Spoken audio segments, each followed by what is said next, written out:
Hello friends, welcome to our channel. जैसा कि आप जान रहे हैं कि हम लोग इग्नू एमए के असाइनमेंट को सॉल्व कर रहे हैं। तो इग्नू एमए असाइनमेंट जिनका भी हिंदी लिटरेचर है, तो हम एमएसडी 4 का क्वेश्चन नंबर 4 को सॉल्व करने के लिए जा रहे हैं। तो आइए देखते हैं। हिंदी जीवनी साहित्य में कलम का सिपाही एक महत्वपूर्ण उपलब्धि है, इस कथन की समीक्षा कीजिए। आधुनिक हिंदी साहित्य के सशक्त हस्ताक्षर और कथा सम्राट प्रेमचंद्र के सुपुत्र अमृत राय द्वारा लिखित प्रेमचंद्र कलम का सिपाही जीवनी विधा की परिपक्वता की पहचान और हिंदी साहित्य की अन्यतम उपलब्धि है। किसी व्यक्ति विशेष के जीवन वृतांत को जीवनी कहते हैं। प्रेमचंद केवल एक व्यक्ति विशेष नहीं हैं, वे एक समूचे युग के प्रणेता हैं। उनका सृजनात्मक व्यक्तित्व जीवन और साहित्य की खाई को पाटने वाला अथक प्रयास है।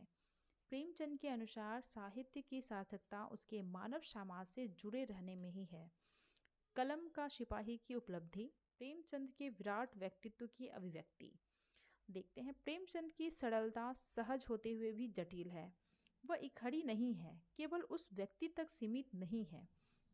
वस्तुतः प्रेमचंद का स्व सर्व से जुड़े बिना परिभाषित किया ही नहीं जा सकता।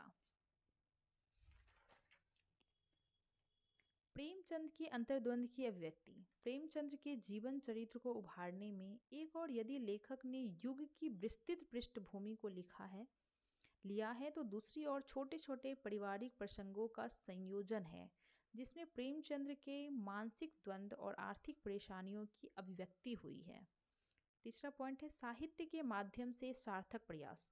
प्रेमचंद ने अपने समस्त साहित्य के माध्यम से आडंबर और अंधविश्वास की पोल खोली है तथा शोषण विहीन समतामूलक समाज की स्थापना के लिए सार्थक प्रयास किया है।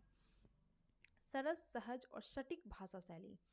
कलम का सिपाही एक जीवनी है और जीवनी का शिल्प अत्यंत विशिष्ट होता है। यह एक व्यक्ति के संपूर्ण जीवन की कथा है, लेकिन कथात्मक होते हुए भी उपन्यास की भांति इसमें पात्र कल्पना निर्मित नहीं है। समग्रतः यह कह सकते हैं कि अमृत राय द्वारा लिखित जीवनी प्रेमचंद्र कलम का सिपाही जीवनी साहित्य की अन्यतम उपलब्धि है। इसके साथ ही हमारा यह प्रश्न का उत्तर भी समाप्त होता है। धन्यवाद।